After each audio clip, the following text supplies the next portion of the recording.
आता आपण या ठिकाणी इतिहासाचा अभ्यास शिकणार आहोत. मी श्रीमती पूजा दिलीपराव चव्हाण आपल्या समोर इतिहास विषय सादर करत आहे. तर विद्यार्थी मित्रांनो, विचार केल्याने सुविचार तयार होतो, पण विचार करणारा पाहिजे. गोष्टींमध्येच अमृत असते, पण गोष्टी सांगणारा पाहिजे. ज्ञानानेच माणसाचे विचार प्रगल्भ होतात, पण प्रगल्भ विचार करणारे ज्ञान पाहिजे आणि हेच ज्ञान तुम्हाला आणि आम्हाला प्रसार माध्यमातून मिळत असते. तर आजचा विषय तुम्ही ओळखलाच असणार की आजचा आपला टॉपिक आहे प्रसार माध्यमे आणि इतिहास, प्रकरण 5वे. आज आपण या ठिकाणी शिकणार आहोत. हे बघा, या ठिकाणी तुम्हाला पहिल्या स्लाइड मध्ये पिक्चर दिसत आहे की जे आपण काल्पनिक विचार करतो की पूर्वीच्या काळामध्ये कबुतराद्वारे त्या ठिकाणी चिठ्ठी किंवा संदेश पाठवला जात होता. त्याच्यानंतर दवंडी पिटवणे, त्याच्यानंतर घोड्यावरून स्वार होऊन एका ठिकाणाहून दुसऱ्या ठिकाणी संदेश देणे, त्याच्यानंतर पोस्टमन, वर्तमानपत्रे, रेडिओ, टीव्ही, इंटरनेट, मोबाईल, म्हणजे यासारखी जी प्रसार माध्यमे आहेत या ठिकाणी आपल्याला उपलब्ध झालेली आहे. म्हणजे प्राचीन काळापासून ते आधुनिक काळापर्यंत प्रसार माध्यमांचे जो जो काही विकास झालेला आहे तो आपल्याला या चित्रामधून दिसत आहे. तर याच प्रसार माध्यमांबद्दल आज आपण अधिक माहिती जाणून घेऊया. तर या ठिकाणी विद्यार्थ्यांनो, आज आपल्याला प्रसार माध्यमांची ओळख काय आहे, प्रसार माध्यमांचा इतिहास, प्रसार माध्यमांची आवश्यकता, प्रसार माध्यमांद्वारे मिळणाऱ्या माहितीचे चिकित्सक आकलन आणि त्या संबंधित जी जी काही व्यावसायिक क्षेत्रे आहेत या सगळ्यांचा आज आपल्याला सखोल अभ्यास या पाठामध्ये करायचा आहे.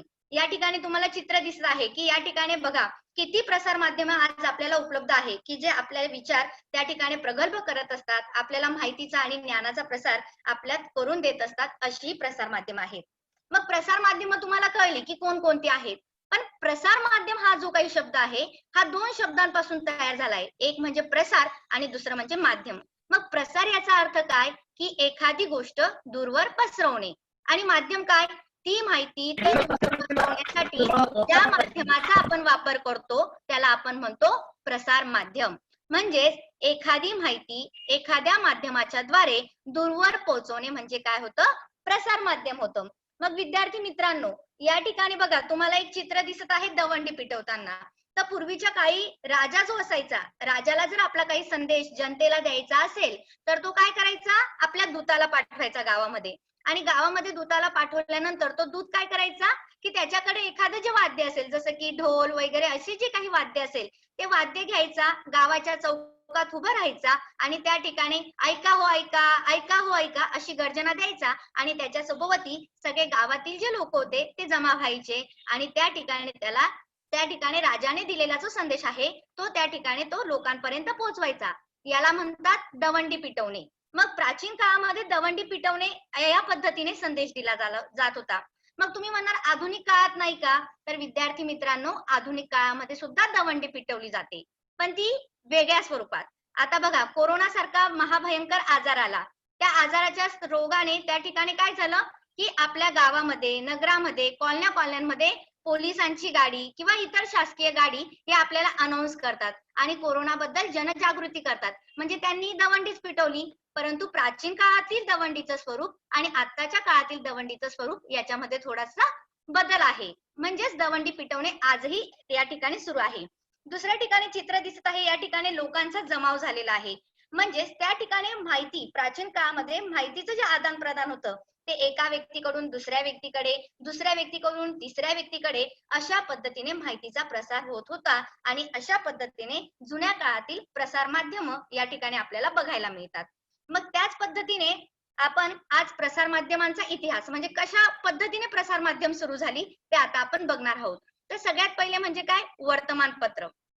सुरुवातीला ब्रिटिश आपल्या भारतामध्ये इसवी सन 1600 साली आले आणि त्याच्यानंतर मुद्रण कलेचा विकास झाला. मुद्रण कला म्हणजे काय, छपाई यंत्राचा शोध लागला आणि त्या पद्धतीने एखादी माहिती लोकांपर्यंत जर पोहोचवायची असेल तर ती लिखित स्वरूपात पोहोचू लागले आणि अशा प्रकारे मुद्रण कलेबरोबर वर्तमानपत्रांना सुरुवात झाली.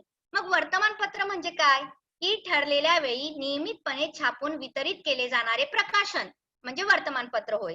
म्हणजे रोज वर्तमानपत्र छापला जातो आणि रोज सकाळी तो आपल्याकडे येतो आणि सकाळी सकाळी आल्यानंतर आपण चहा पिताना ते वर्तमानपत्र वाचत असतो.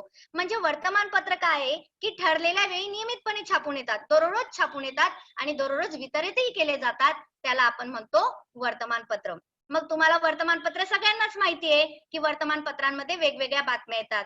मुलांसाठी मस्त छान छान बोधकथा येतात, दिनविशेष येतात, कोडे येतात, वेगवेगळ्या प्रकारच्या बातम्या येतात, अग्रलेख येतात. लोकांना जर आपली मतं त्या ठिकाणी द्यायची असेल तर त्यांचा सुद्धा त्या ठिकाणी लेख येतो. जाहिराती येतात वेगवेगळ्या, रंजक आणि पूरक मजकूर. अशा वेगवेगळ्या प्रकारची माहिती आपल्याला या ठिकाणी वर्तमानपत्रातून मिळत असते. या वर्तमानपत्रातून आपल्याला स्थानिक, देशांतर्गत, जागतिक स्वरूपाच्या विविध बातम्या पुरवण्याचं काम सुद्धा वर्तमानपत्र करत असतात.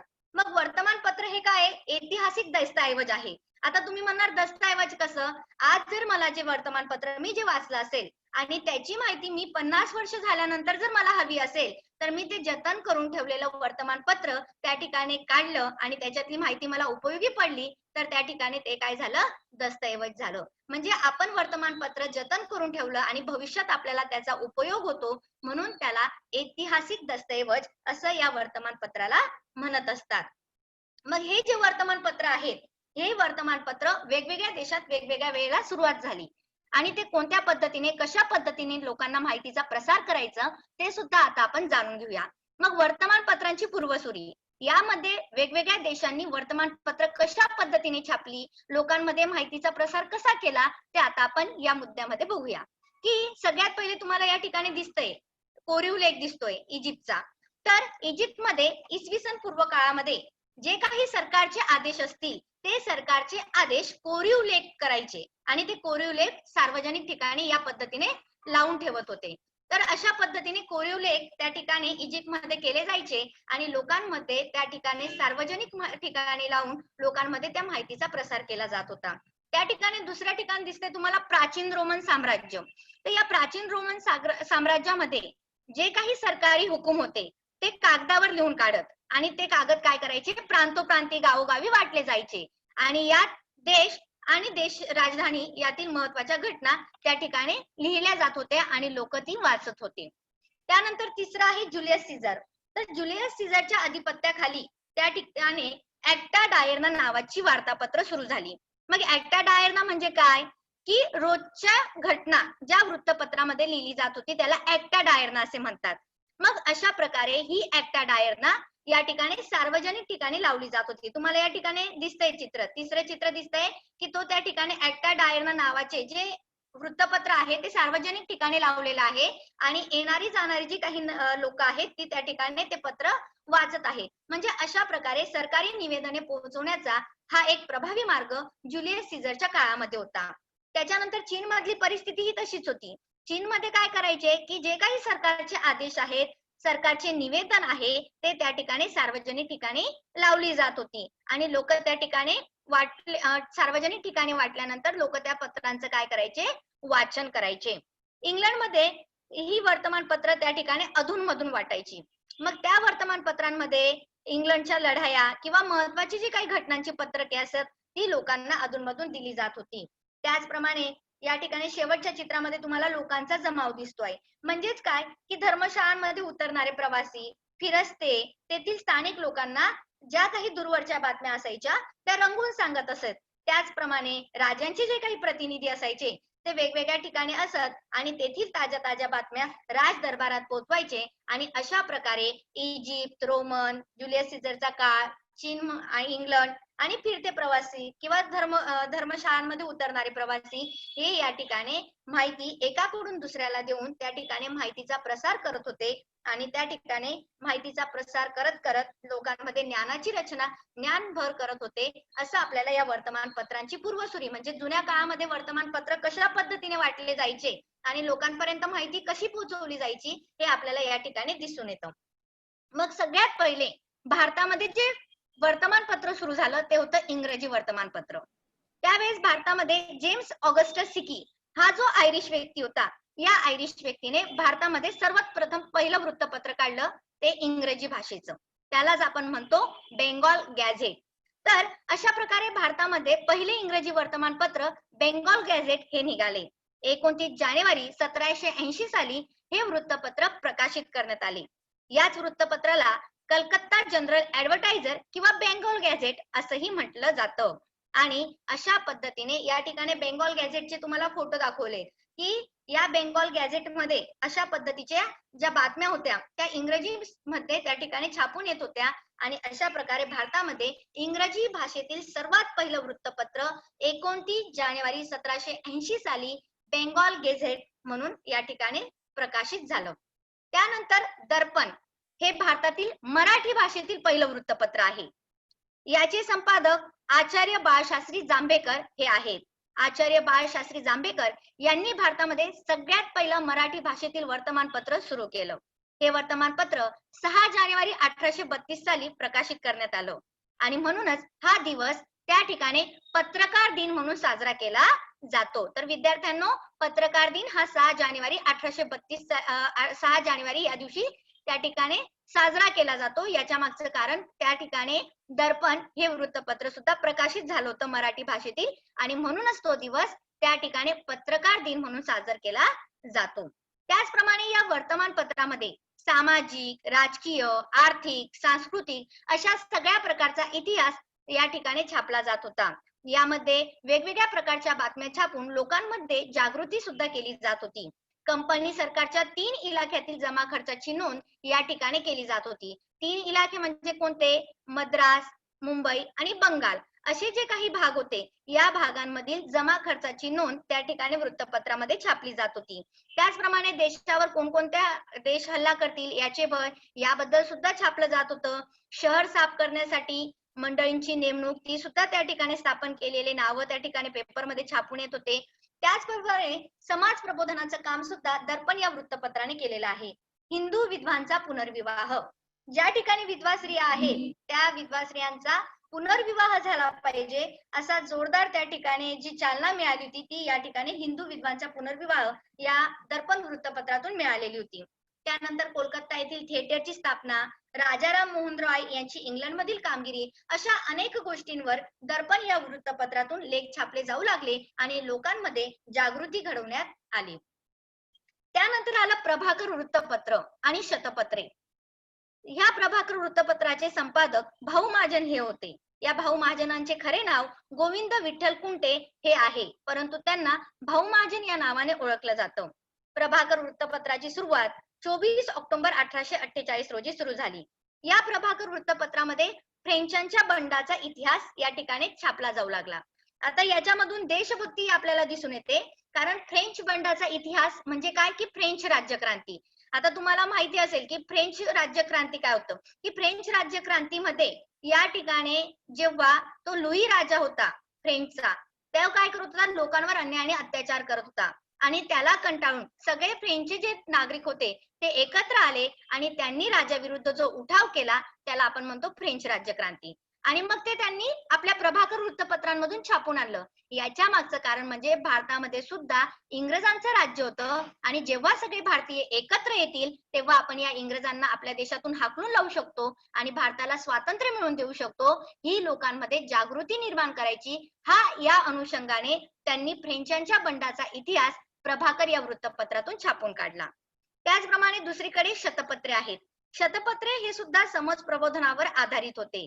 गोपाळ हरी देशमुख म्हणजेच यांना लोकहितवादी म्हणून ओळखले जाते, यांनी सुद्धा शतपत्रे लिहिली. शतपत्रे याचा अर्थ 100हून अधिक पत्रे. तर या प्रत्येक पत्रातून त्यांनी लोकांमध्ये समाजाबद्दल जागृती निर्माण करण्यासाठी समाज प्रबोधनावर आधारित वेगवेगळे पत्र लिहिले आणि अशा प्रकारे प्रभाकर आणि शतपत्रे हे वृत्तपत्र त्या ठिकाणी प्रसिद्ध झाले. त्यानंतर वृत्तपत्र आले ते म्हणजे ज्ञानोदय, इंदुप्रकाश आणि दीनबंधू. ज्ञानोदय वृत्तपत्र या ठिकाणी विशेष आवर्जून उल्लेख केला जातो, कारण ज्ञानोदय हे जे वृत्तपत्र आहे यामध्ये मराठी वर्तमानपत्र ते होतं आणि सगळ्यात पहिले चित्र छापण्याचा मान ज्ञानोदय वृत्तपत्राला जातो. कारण आतापर्यंत फक्त पेपरमध्ये लेख लिहिले जात होते, चित्र छापून येत नव्हतं. परंतु संशोधन करून पुन्हा ज्ञानोदय वृत्तपत्राने या ठिकाणी सगळ्यात पहिले चित्र छापण्याचा मान मिळवलेला आहे. 1842 मध्ये आशिया खंडाचा, 1851 मध्ये युरोपचा नकाशा ज्ञानोदय वृत्तपत्रात छापून आलेला होता. त्याचप्रमाणे विजेच्या साहाय्याने बातमी पोहोचवण्याचं यंत्र म्हणजे टेलिग्राफ याची सुरुवात भारतात झाली. ही सुद्धा प्रथम बातमी ज्ञानोदय वृत्तपत्राने दिलेली होती. त्याचप्रमाणे 1852 पासून भारतात प्रथम रेल्वेची सुरुवात झाली. 1857च्या संघर्षाच्या वेगवेगळ्या बातम्या, या सगळ्या बातम्या ज्ञानोदय वृत्तपत्रातून लोकांपर्यंत पोहोचवल्या जात होत्या. त्यानंतर जे दुसरं वृत्तपत्र आहे ते म्हणजे इंदुप्रकाश. या इंदुप्रकाश वृत्तपत्रांमधून समाज प्रबोधनाचं कार्य केलं जात होतं. लोकांमध्ये त्या ठिकाणी प्रबोधन घडवून आणणे, लोकांना जागृत करणे याचं काम इंदुप्रकाश हे करत होते. त्याचप्रमाणे विधवा विवाहांचा जोरदार पुरस्कार सुद्धा इंदुप्रकाश वर्तमानपत्राने केलेला आहे. विधवांना सुद्धा या ठिकाणी जगण्याचा अधिकार आहे, त्यांचा देखील पुनर्विवाह झालाच पाहिजे यावर ठाम मत इंदुप्रकाश वर्तमानपत्राचं होतं आणि म्हणून त्या ठिकाणी समाज प्रबोधनाचं काम या ठिकाणी इंदुप्रकाश या वर्तमानपत्राने केलेलं आहे. ज्याप्रमाणे समाज प्रबोधनामध्ये हिंदू विधवांचा पुनर्विवाह याच्यावर जोरदार पुरस्कार इंदुप्रकाश वर्तमानपत्राने केला, त्याचप्रमाणे दीनबंधू वर्तमानपत्राने बहुजन समाजाच्या विकासाचं काम केलेलं आहे. या ठिकाणी दीनबंधू वृत्तपत्राचे संपादक हे महात्मा ज्योतिबा फुले यांचे जे सहकारी होते कृष्णराव भालेकर यांनी दीनबंधू वृत्तपत्र त्या ठिकाणी प्रकाशित केलेलं आहे. त्याचप्रमाणे बहुजन समाजाचं मुखपत्र म्हणून दीनबंधू वृत्तपत्राचा त्या ठिकाणी उल्लेख केला जातो. बहुजन समाजाची त्या काळातली परिस्थितीचं वर्णन आणि त्यांचा विकास व्हावा या अनुषंगाने केले जाणारे प्रयत्न या संपूर्ण गोष्टींची माहिती दीनबंधू वृत्तपत्रातून केली जात होती. मग अशा प्रकारे ज्ञानोदय, इंदुप्रकाश आणि दीनबंधू या वृत्तपत्राने समाज प्रबोधनाचं आणि समाजामधील लोकांना जागृत करण्याचं काम या ठिकाणी तीव्रतेने केलेलं आहे. आता तुम्हाला माहिती आहे की बाळ गंगाधर टिळक प्रत्येकालाच माहिती आहे. आपण त्यांची जन्मतिथी, पुण्यतिथी साजरी करत असतो. झोपेत जरी तुम्हाला विचारलं केसरी आणि मराठा वर्तमानपत्र कोणी सुरू केले, तुम्ही लगेच उत्तर देणार लोकमान्य टिळक आणि गोपाळ गणेश आगरकर. अगदी बरोबर विद्यार्थ्यांनो. ज्या वेळेस भारताला स्वातंत्र्य मिळण्याची वेळ आलेली होती तेव्हा स्वातंत्र्यपूर्व काळामध्ये भारतीय वर्तमानपत्रांच्या इतिहासातील सगळ्यात महत्वाचा टप्पा म्हणजे केसरी आणि मराठा वृत्तपत्र. या वर्तमानपत्रांची सुरुवात या ठिकाणी 1881 साली झाली आणि त्याप्रमाणे त्या काळातील सामाजिक, राजकीय जी काही प्रश्न होते त्या प्रश्नांना वाचा फोडण्याचं काम केसरी आणि मराठा वृत्तपत्राने केलं. त्याचप्रमाणे त्या ठिकाणी सरकारचे डोके ठिकाणावर आहे काय असा त्या ठिकाणी जाब विचारला होता, तो म्हणजे लोकमान्य टिळकांनी केसरी आणि मराठा वृत्तपत्रातून. देशस्थिती, देशभाषेतील ग्रंथ, विलायतेचे राजकारण या सगळ्या विषयांना त्या ठिकाणी या सगळ्या विषयांवर आधारित सगळं लिखाण केसरी आणि मराठा वृत्तपत्रातून लोकमान्य टिळक आणि गोपाळ गणेश आगरकर यांनी केलं आणि अशा प्रकारे भारतीयांमध्ये स्वातंत्र्याची जी प्रेरणा होती ती प्रेरणा केसरी आणि मराठा वृत्तपत्रातून या दोघं नेत्यांनी केलेली आहे. त्याच्यानंतर पुढचा जो भाग आहे तो म्हणजे नियतकालिके. आता नियतकालिके हा शब्द तुम्हाला जरा अनोळखी वाटेल, पण त्याचऐवजी जर मी मॅगझिन म्हटली तर तुमचं लगेच लक्षात येईल की नियतकालिके म्हणजेच काय, मॅगझिन. मग या नियतकालिकांचे सुद्धा दोन प्रकार पडतात. एक सगळ्यात पहिले आपण बघूया नियतकालिक. नियतकालिक म्हणजे काय की ठराविक कालावधीमध्ये जसं वर्तमानपत्र रोज प्रकाशित होतात की नाही त्या पद्धतीने नियतकालिके हे ठराविक कालावधीत प्रकाशित होतात आणि अशा पद्धतीने त्याला आपण नियतकालिके म्हणतो. म्हणजेच काय की ठराविक कालावधीमध्ये प्रकाशित होणारे मुद्रित साहित्य म्हणजे काय, नियतकालिक. मग या नियतकालिकांचे काय असतात, प्रकार असतात. साप्ताहिक असतं. साप्ताहिक म्हणजे काय, 7 दिवसांनी छापून येणारं पुस्तक. त्याच्यानंतर पाक्षिक 15 दिवसांनी छापून येणारं. मासिक महिन्यातून छापून येणारं. द्वैमासिक 2 महिन्यानंतर छापून येणारं. षाण्मासिक म्हणजे काय, 6 महिन्यानंतर छापून येणारं. आणि वार्षिक म्हणजे वर्षभरातून त्या ठिकाणी छापून येणारं. अशा प्रकारे साप्ताहिक, पाक्षिक, मासिक, द्वैमासिक, षाण्मासिक आणि वार्षिक असे नियतकालिकांचे वेगवेगळे प्रकार असतात. त्याच पद्धतीने दुसरा आणखी एक जो प्रकार आहे तो म्हणजे काय, अनियतकालिके. अनियतकालिके कसे असतात की ज्या पद्धतीने नियतकालिके हे ठराविक कालावधीत प्रकाशित होतात परंतु त्याच्या उलट अनियतकालिके असतात की त्यांच्या प्रसिद्धीचा, त्यांचा प्रकाशित होण्याचा निश्चित असा काळ नसतो आणि म्हणून ते केव्हाही छापून येतात आणि म्हणून त्यांना आपण म्हणतो अनियतकालिके. तर विद्यार्थ्यांनो, अशा पद्धतीने आपण वर्तमानपत्र आणि नियतकालिका यांचा अभ्यास केला आहे. परंतु आधुनिक काळामध्ये प्रसार माध्यमांमध्ये प्रगती झाली आणि वेब पत्रकारिता आली. आता वेब पत्रकारिता म्हणजे तुम्ही या ठिकाणी युट्यूब बघतात, त्या युट्यूबवर वेगवेगळे चॅनल्स असतात, जी नाही ती न्यूज बघू शकतात किंवा इंटरनेट ऑन केलं तुम्हाला जे वर्तमानपत्र हवं असेल त्या ठिकाणी ओपन करून तुम्ही वाचू शकतात. म्हणजे या ठिकाणी इलेक्ट्रॉनिक माध्यमातून किंवा वेगवेगळ्या इंटरनेटच्या माध्यमातून जे वृत्तपत्र तुम्ही वाचतात त्याला आपण म्हणतो वेब पत्रकारिता. यामध्ये वेब पत्रकारितेमध्ये इतिहास विषयाला जास्तीत जास्त प्राधान्य दिलेलं असतं. वेगवेगळे या ठिकाणी चॅनल्स असतात, त्या चॅनल्सद्वारे तुम्ही त्या ठिकाणी माहिती मिळवू शकतात. त्यालाच आपण काय म्हणतो, वेब पत्रकारिता म्हणतो. यामध्ये web news portals, social media, web channels, YouTube यासारख्या गोष्टींचा समावेश होतो आणि तुम्ही क्षणार्धात ती माहिती त्या ठिकाणी मिळवू शकतात. सुरुवातीला वेब पत्रकारितेमध्ये इंग्रजी भाषेचा समावेश होता, परंतु कालांतराने वेब पत्रकारितेने एवढी प्रगती केली आहे की आता आपल्याला आपल्या ज्या काही भारतीय भाषा आहेत त्या भारतीय भाषांमधून सुद्धा सहज त्या ठिकाणी मजकूर उपलब्ध होऊ शकतो. सहज आपण त्या ठिकाणी माहिती मिळवू शकतो. युट्यूब सारखे तुम्हाला जे हवं असेल तेव्हा तुम्ही युट्यूब मधून सर्च करतात आणि माहिती मिळवतात. त्याच्यामध्ये हिंदीमध्ये असतं, मराठीमध्ये असतं, इंग्लिशमध्ये असतं. म्हणजे तुम्हाला जी काही भाषा हवी आहे त्या भाषेमधून तुम्हाला एखादी माहिती सहज तुम्ही मिळवू शकतात. यालाच आपण म्हणतो वेब पत्रकारिता. त्यानंतर आहे आकाशवाणी आणि दूरदर्शन. सगळ्यात प्रथम स्वातंत्र्यपूर्व कालखंडामध्ये 1924 मध्ये इंडियन ब्रॉडकास्टिंग कंपनी यांनी या ठिकाणी खाजगी रेडिओ केंद्र सुरू केले आणि या ठिकाणून हळूहळू कार्यक्रमाचे प्रसारण होऊ लागले. परंतु नंतर ब्रिटिश सरकारने याच कंपनीचं काय केलं की परत नाव बदल केलं आणि त्याला काय नाव दिलं, इंडियन स्टेट ब्रॉडकास्टिंग सर्व्हिसेस म्हणजे ISBS असं त्याचं नामकरण ब्रिटिश सरकारने केलं. शेवटी 8 जून 1936 रोजी या कंपनीचं नामकरण झालं आणि पुन्हा या आकाशवाणीला नाव देण्यात आलं ऑल इंडिया रेडिओ. म्हणजेच या ठिकाणी AIR असं त्या ठिकाणी नाव देण्यात आलं आणि अशा प्रकारे आकाशवाणीचं नाव काय झालं होतं, ऑल इंडिया रेडिओ म्हणजेच AIR. परंतु विद्यार्थी मित्रांनो, तेवढ्यावर काही राहिलं नाही, तर भारत स्वतंत्र झाल्यानंतर याच AI भारत सरकारच्या माहिती आणि प्रसारण तंत्रज्ञानाचा तो एक भाग बनला आणि याला सरकारी स्वरूप प्राप्त झालं. म्हणून या ठिकाणाहून वेगवेगळे शासकीय कार्यक्रम, उपक्रम याची माहिती तुम्हाला त्या ठिकाणी मिळते. आजही जर तुम्हाला एखादी भारत सरकारने जर एखादी काही योजना काढली असेल, वेगवेगळे उपक्रम काढले असतील, तर ते तुम्हाला आकाशवाणी केंद्रावरून म्हणजे रेडिओवरून त्या ठिकाणी ऐकायला मिळतात. मग हे आकाशवाणी हे जे नाव आहे, हे आकाशवाणी ऑल इंडिया रेडिओला नंतर आकाशवाणी हे नाव देण्यात आलं आणि आकाशवाणी नाव हे कवी पंडित नरेंद्र शर्मा यांच्या सूचनेनुसार त्या ठिकाणी आकाशवाणी नाव देण्यात आलं. मग अशा प्रकारे आकाशवाणी ही जगातील सर्वात मोठ्या रेडिओ प्रसारण संस्थांपैकी एक ठरली आणि याचं मुख्यालय दिल्ली या ठिकाणी आहे. सुरुवातीच्या काळामध्ये आकाशवाणीवरून फक्त शासकीय उपक्रमांची आणि त्या ठिकाणी योजनांची माहिती दिली जात होती, परंतु हळूहळू मात्र या ठिकाणी वेगवेगळे कार्यक्रम सादर केले जाऊ लागले. शेतकरी, कामगार, युवक, स्त्रिया यांच्यासाठी यांच्यावर आधारित विशेष कार्यक्रम प्रसारित केले जाऊ लागले.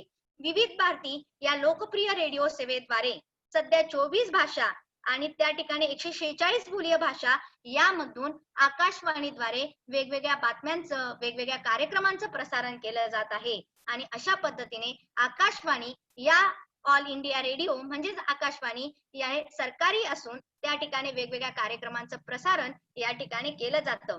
त्याच पद्धतीने आता सध्याच्या त्या ठिकाणी केंद्रे आहेत, त्याच्यामध्ये रेडिओ मिर्ची तुम्हाला माहिती असेल की रेडिओ मिर्चीद्वारे सुद्धा तुम्ही वेगवेगळे गाणे FM याच्याद्वारे सुद्धा तुम्हाला माहिती या ठिकाणी मिळत असते. त्यानंतर आपण बघूया दूरदर्शन. या ठिकाणी दूरदर्शन हे सुद्धा आपलं प्रसार माध्यमाचं एक प्रसार माध्यम आहे. 15 सप्टेंबर 1959 रोजी दिल्ली दूरदर्शन केंद्राचं उद्घाटन झालं दिल्ली या ठिकाणी. त्याच दूरदर्शन केंद्राचं या ठिकाणी 1 मे 1972 रोजी महाराष्ट्रातील मुंबई केंद्र या ठिकाणी उद्घाटन झालं आणि त्या ठिकाणी कार्यक्रमाला सुरुवात झाली. अशा पद्धतीने दूरदर्शन यांनी सुद्धा या ठिकाणी हे जे माध्यम आहे ते नावारूपाला आलं. 15 ऑगस्ट 1982 मध्ये रंगीत दूरदर्शनचं आगमन झालं. म्हणजे जो टीव्ही ब्लॅक अँड व्हाईट होता, जे दूरदर्शन ब्लॅक अँड व्हाईट होतं, ते 1982 नंतर काय झालं, रंगीत झालं आणि त्याच्याद्वारे वेगवेगळ्या त्या ठिकाणी कार्यक्रम प्रसारित केले जाऊ लागले. 1991 मध्ये देशी आणि परदेशी खासगी वाहिन्यांना त्या ठिकाणी मान्यता मिळाली आणि अशा प्रकारे हे जे देशी आणि परदेशी वाहिन्या आहेत त्या या ठिकाणी वेगवेगळे कार्यक्रम प्रसारित केले जाऊ लागले. सुरुवातीला दूरदर्शन मध्ये फक्त दिवसा कार्यक्रम सादर केले जाऊ लागले, कारण रात्रीच्या वेळेस त्या ठिकाणी कुठल्याही प्रकारचा कार्यक्रम प्रकाशित केला जात नव्हता. परंतु ज्या वेळेस 1991 मध्ये देशी आणि परदेशी खासगी वाहिन्यांना ज्या वेळेस कार्यक्रम प्रसारित करण्याची परवानगी मिळाली, त्याच्यानंतर तुम्हाला कळालं असेल की आता दिवस आणि रात्र दोघेही वेळेस आपल्याला वेगवेगळे कार्यक्रम त्या ठिकाणी बघायला मिळतात. म्हणजे या ठिकाणी आत्ताच्या स्थितीला 100हून अधिक वेगवेगळ्या वाहिन्या आज आपल्याला त्या ठिकाणी उपलब्ध आहेत. तर विद्यार्थी मित्रांनो, खऱ्या अर्थाने आपल्या ज्ञानामध्ये वाढ करण्यासाठी प्रसार माध्यमांची तर आवश्यकता आहे, परंतु त्याबरोबर जी काही आपल्याला माहिती मिळते त्याचं चिकित्सक आकलन होणं सुद्धा काय आहे, गरजेचं आहे. मग प्रसार माध्यमांची आवश्यकता का आहे? तर माहिती मिळवण्यासाठी सगळ्यात पहिले प्रसार माध्यमांची आवश्यकता आहे, की जी काही जगामध्ये घटना चालू आहे तिची माहिती आणि सत्य लोकांपर्यंत पोहोचणं गरजेचं आहे. आणि अशा पद्धतीने प्रसार माध्यमांद्वारे जगामध्ये चालणाऱ्या ज्या काही घडामोडी आहेत त्यांची माहिती आणि त्यांची सत्यता लोकांपर्यंत पोहोचवण्याचं काम फक्त प्रसार माध्यमच करू शकतात. त्याचप्रमाणे प्रसार माध्यमे ही लोकशाहीचा आधारस्तंभ आहे. खऱ्या अर्थाने जी देशामध्ये लोकशाही सुदृढ आहे याच्या मागचं कारण म्हणजे प्रसार माध्यम आहेत. लोकांसाठी त्या ठिकाणी चौथा आधारस्तंभ प्रसार माध्यम आहेत. लोकांसाठी लढण्याचं, त्यांना न्याय देण्याचं काम या ठिकाणी प्रसार माध्यम करत असतात. प्रसार माध्यमांमुळे लोकशाही आणि समाज प्रबोधनाला मदत सुद्धा होते आणि प्रसार माध्यमांमुळे ज्ञानाचा प्रसार होतो, माहितीची देवाणघेवाण सुद्धा होते. म्हणजेच काय, की माहितीचा मुक्त प्रवाह समाजामध्ये पसरवण्यासाठी प्रसार माध्यमांची आवश्यकता असते. यामध्ये अग्रलेख, सदरे, दिनविशेष, आढावा, बातमी अशा वेगवेगळ्या स्वरूपात आपल्याला त्या ठिकाणी माहिती मिळत असते. वाचकांच्या पत्रव्यवहाराच्या माध्यमातून वाचकही आपले म्हणणे वृत्तपत्रामध्ये मांडू शकतो. लेख लिहितात, त्याला आपण सदरे म्हणतो आणि ती वृत्तपत्रामध्ये छापून येतात. लोकशाही अधिक सुदृढ होण्यासाठी वर्तमानपत्रे हे आपल्याला नेहमीच मदत करत असतात. त्यानंतर जे आहे ते म्हणजे दूरदर्शन. हे तर सगळ्यात लोकप्रिय प्रसार माध्यम आहे, कारण हे काय आहे, दृकश्राव्य प्रसार माध्यम आहे. बघा, आकाशवाणी बघितलं तर याच्याने फक्त आपण श्राव्य करू शकतो, म्हणजे एखादी माहिती फक्त आपण ऐकू शकतो, बरोबर. आणि वर्तमानपत्र म्हटलं तर त्याच्यातील माहिती फक्त आपण बघू आणि वाचू शकतो. परंतु याच्याही मर्यादा कोणी ओलांडल्या आहेत, दूरदर्शनने. म्हणजे प्रत्यक्ष एखादी जी काही घटना घडली असेल ती आपल्याला प्रत्यक्ष बघताही येते आणि ऐकताही येते. म्हणजे अशा प्रकारे दूरदर्शन हे एक दृकश्राव्य माध्यम आहे आणि प्रत्यक्ष घटना आपल्याला बघायला मिळते. म्हणजे आखो देखा हाल या ठिकाणी आपल्याला सहज त्या ठिकाणी मिळतो आणि माहितीचे आकलन सुद्धा आपल्याला सहज पद्धतीने होते. आणि म्हणून या ठिकाणी दूरदर्शन हे अतिशय लोकप्रिय प्रसार माध्यम आहेत. मग हे जे प्रसार माध्यम आहेत ते जे आपल्याला जी माहिती देतात ती माहिती, प्रत्येक माहिती ही खरीच असेल असं नाही. म्हणून आपल्याला जी मिळालेली माहिती आहे त्या माहितीचं आपण चिकित्सक आकलन केलं पाहिजे. किंवा एखादी अफवा येते, बघा आता कोरोना आहे आणि कोरोनाच्या संदर्भात बऱ्याच वेळेस त्या ठिकाणी प्रसार माध्यमातून काही अफवाही पसरवल्या जातात. मग ह्या ज्या अफवा आहेत हे आपल्याला केव्हा कळतं, जेव्हा आपण त्या माहितीचं चिकित्सक आकलन करतो तेव्हा. जर आपण त्याच्यावर विश्वास ठेवला तर त्या ठिकाणी आपलं अज्ञान निर्माण होईल आणि आपल्याला चुकीची माहिती मिळेल, चुकीचं ज्ञान मिळेल. म्हणून प्रसार माध्यमांनी जी काही आपल्यापर्यंत बातमी पोहोचवली आहे, माहिती पोहोचवली आहे, तिचं चिकित्सक आकलन झालं पाहिजे. कारण वर्तमानपत्रांमधून आपणासमोर येणारी प्रत्येक माहिती ही वास्तवाला धरून असेलच असे नाही. आता तुम्ही व्हायरल सत्य पण बघतात टीव्हीवर, तर त्या व्हायरल सत्यामध्ये त्या ठिकाणी सांगतात आपल्याला की कोणत्या घटना सत्य आहेत आणि कोणत्या असत्य आहेत, कोणत्या अंधश्रद्धा आहेत, कोणत्या गोष्टी चुकीच्या आहेत, म्हणजे हे त्या ठिकाणी सांगत असतात. म्हणजे अशा पद्धतीने आपल्याला प्रसार माध्यमातून मिळालेली जी काही माहिती आहे तिचं आपल्याला चिकित्सक आकलन करणं गरजेचं आहे. याचं एक उदाहरण या ठिकाणी त्यांनी दिलेलं आहे की या ठिकाणी स्टर्न नावाचा एक जर्मन साप्ताहिक होता आणि त्याने काय केलं, ऍडॉल्फ हिटलरच्या हस्ताक्षरातील अनेक रोजनिशी त्याने विकत घेतल्या. रोजनिशी म्हणजे डायरी त्याने विकत घेतल्या. नीट लक्ष द्या, हा जो हिटलर होता तो जर्मनचा बादशाह होता, राजा होता आणि तो अनेक लोकांना त्या ठिकाणी मारत असे, अतिशय क्रूर होता तो. आणि मग हा जो पत्रकार होता त्या ठिकाणी स्टर्न नावाचा, तो साप्ताहिकाने काय केलं की ऍडॉल्फ हिटलरने ज्या लिहिलेल्या डायरी आहेत, ज्या लिहिलेल्या रोजनिशी आहेत त्या विकत घेतल्या आणि त्या मोठ्या मोठ्या प्रकाशन करणाऱ्या कंपन्यांना त्याने विकून दिल्या. मग अशा प्रकारे नंतर समजलं की त्या डायऱ्या खोट्या होत्या.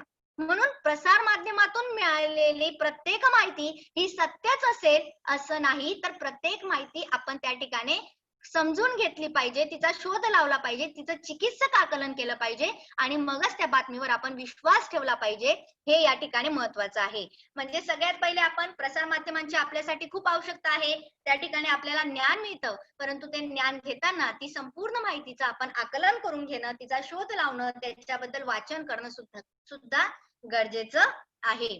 मग तुम्हाला प्रत्येक पाठाखाली व्यावसायिक क्षेत्र दिले, की तुम्ही इतिहासाचा अभ्यास केल्यानंतर कोणकोणती व्यावसायिक क्षेत्र निवडायची. अगदी त्याचप्रमाणे प्रसार माध्यमांच्या मध्ये सुद्धा वेगवेगळ्या व्यवसायाच्या संधी तुम्हाला या ठिकाणी उपलब्ध आहेत. बघा, या ठिकाणी वर्तमानपत्र आणि इतर माध्यमांना रोजच्या रोज ताज्या बातम्या लागतात आणि यासाठी बातमी मागची बातमी त्यांना सांगावी लागते. अशा वेळी अनेक प्रकारच्या माध्यमांची त्यांना गरज पडते आणि यात वेगवेगळ्या घटना, आकडेवारी, सत्यता, लोकांच्या क्रिया प्रतिक्रिया अशा अनेक घटनांचा समावेश होतो. उदाहरण देते तुम्हाला, की आता कोरोना आलेला आहे. मग या कोरोना व्हायरस या ठिकाणी खूप मोठ्या प्रमाणात पसरला आणि त्याची बातमी देताना शाहू महाराजांच्या काळामध्ये घडलेली प्लेगची साथ या ठिकाणी कंपॅरिझन करावीशी वाटते. मग जेव्हा या ठिकाणी एखादा लेख आपल्याला छापून आणायचा असेल तर त्या चौकटीमध्ये प्लेगची साथ सुद्धा अशा पद्धतीने पसरली होती हे सांगायला इतिहासकार असावा लागतो. म्हणून अशा प्रकारे या क्षेत्रामध्ये सुद्धा इतिहासाच्या जाणकाराची आवश्यकता असते. त्याचप्रमाणे दूरदर्शन व इतिहास यांचं सुद्धा जवळचं नातं आहे. या वाहिन्यांवर वेगवेगळे कार्यक्रम सादर केले जातात. तुम्हाला माहिती आहे की रामायण, महाभारत यासारखे जे काही आहेत कार्यक्रम, भारत एक खोज. आता भारत एक खोज हा जो काही कार्यक्रम आहे तो पंडित नेहरू यांचा डिस्कव्हरी ऑफ इंडिया या पुस्तकामधला तो भाग आहे. तर त्याच्यामध्ये वेगवेगळे पाठ त्यांनी तयार केलेले आहेत आणि भारत एक खोज या पद्धतीने त्यांना त्या ठिकाणी टीव्हीवर दाखवले जातात. मग हे सगळे जेव्हा कार्यक्रम दाखवले जातात तेव्हा ती त्यांची माहिती त्यांना आपोआप असते का? नाही. पुस्तकं वाचूनही एवढं होणार नाही, परंतु त्याच्याविषयी जो अभ्यास करणारा इतिहासाचा जाणकार असेल त्यांना ते विचारतात आणि त्याच्यानुसार तो त्या धार्मिक ज्या गोष्टी आहेत, रामायण महाभारत असेल किंवा भारत एक खोज असेल, असे जे काही कार्यक्रम आहेत याच्यामध्ये रंगभूषा कोणती, वेशभूषा कोणती, केशभूषा कोणती, हे सगळं माहिती त्यांना कोण सांगत असतो? इतिहासाचा जाणकार असू शकतो, जाणकार सांगू शकतो. म्हणून त्या ठिकाणी इतिहासाच्या जाणकाराची त्या ठिकाणी आवश्यकता असते. बऱ्याच घटनांची माहिती पुरवताना त्याला संबंधित ऐतिहासिक माहिती आणि आकडेवारीची गरज असते. अशा वेळी ऐतिहासिक जाणकाराची सुद्धा गरज असते. बघा, 50 वर्षापूर्वी, 100 वर्षापूर्वी अशा अनेक प्रकारची सदरे सादर केली जातात. ती इतिहासाची साधने आणि इतिहासावर आधारित असतात आणि म्हणून अशा प्रकारे या वर्तमानपत्रातून, प्रसार माध्यमातून सामाजिक, राजकीय, आर्थिक, शैक्षणिक, सांस्कृतिक अशा ज्या बातम्या द्यायच्या असतात त्याला इतिहासाची जोड द्यावी लागते आणि ती माहिती त्यांना इतिहासकाराकडून मिळू शकते आणि म्हणून जर तुम्ही इतिहासाचा अभ्यास केला, त्याचे जाणकार झाले तर तुम्हाला वेगवेगळ्या त्या ठिकाणी व्यवसायाच्या संधी मिळू शकतात.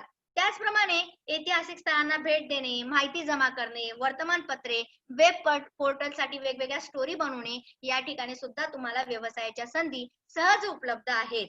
आधुनिक काळामध्ये डिस्कव्हरी, नॅशनल जिओग्राफी, हिस्ट्री यासारख्या वाहिन्यांवर प्रसारित होणाऱ्या मालिकांमधून जगभराच्या इतिहासाचा खाजगी प्रेक्षकांसाठी खुला केला जातो आणि या क्षेत्रामध्ये वेगवेगळ्या पातळ्यांवर व्यावसायिक संधी उपलब्ध आहे. म्हणून विद्यार्थी मित्रांनो, तुम्ही जर इतिहासाचे जाणकार झाले, इतिहासाचा अभ्यास केला तर तुम्हाला या ठिकाणी अनेक वेगवेगळ्या व्यवसायाच्या संधी उपलब्ध होऊ शकतात. या ठिकाणी अधिक माहितीसाठी मी तुम्हाला या ठिकाणी सांगते की कोणकोणते जॉब तुम्हाला, कोणकोणते व्यवसाय या ठिकाणी उपलब्ध होऊ शकतात. बघा, वर्तमानपत्र आहेत. वर्तमानपत्रामध्ये मुद्रक म्हणजे त्या ठिकाणी छपाई करण्यासाठी छायाचित्रकार, लेखक, कार्यालयीन कर्मचारी, संगणक तज्ञ, तंत्रज्ञ, संपादक, वार्ताहर असे तुम्हाला वर्तमानपत्रामध्ये हे वेगवेगळे व्यवसाय उपलब्ध होऊ शकतात. तुम्ही तुमच्या आवडीनुसार ते क्षेत्र त्या ठिकाणी निवडू शकतात. हे झाली सगळी वर्तमानपत्राशी संबंधित व्यावसायिक क्षेत्रे. त्याच्यानंतर दुसरं आहे आकाशवाणी केंद्र. मग आकाशवाणी केंद्रामध्ये सुद्धा तुम्हाला सहज या ठिकाणी वेगवेगळे व्यवसायाची संधी मिळू शकते. त्याच्यामध्ये वार्ताहर असतो, त्याच्यानंतर निवेदक म्हणजे बोलणारा असतो, मुलाखतकार, मुलाखत घ्यायची असेल एखाद्या व्यक्तीची तर तेव्हा तुम्हाला इतिहास माहिती असणं गरजेचं आहे.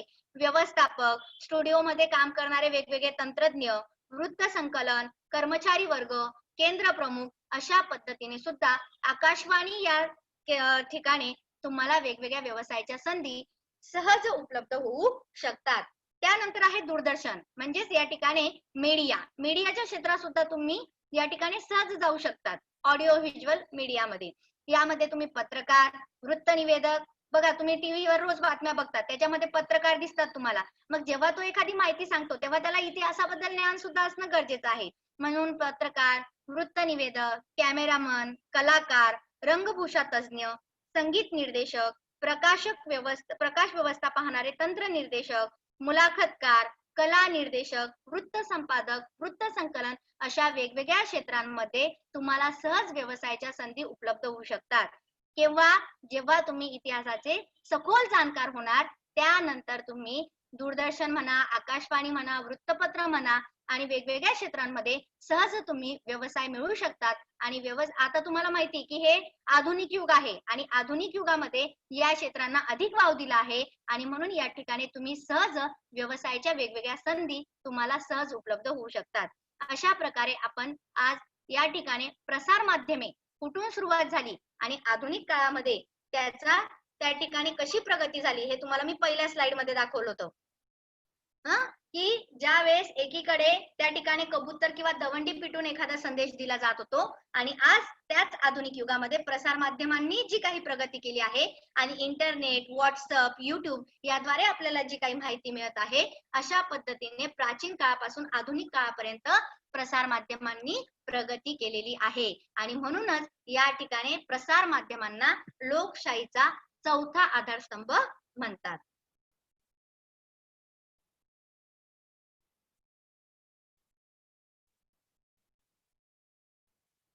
समजलं विद्यार्थ्यांनो?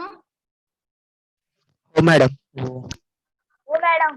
हो टीचर. तुम्ही थांबा जरा, थांबा, आवाज नका करू. हो टीचर. सर. हो मॅडम.